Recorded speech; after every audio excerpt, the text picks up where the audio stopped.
Арнаға тіркелеміз, лайк басамыз. Біздің әпке 121-122 бөлім. Савашақтанды көрдім. Әлі осында жүр екен ғой.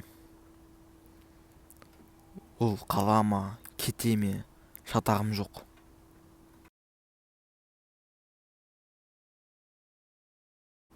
Жаңа адвокаттарымды көрдім. Өзі тым пысық сияқты. Иә, не болды? Әңгімелескің келіп отыр ма? Сен жақсы актерсің, Саваш, бірақ шындықты өзгерте алмайсың. Ал сен адвокатсың. Жұмысыңды істе.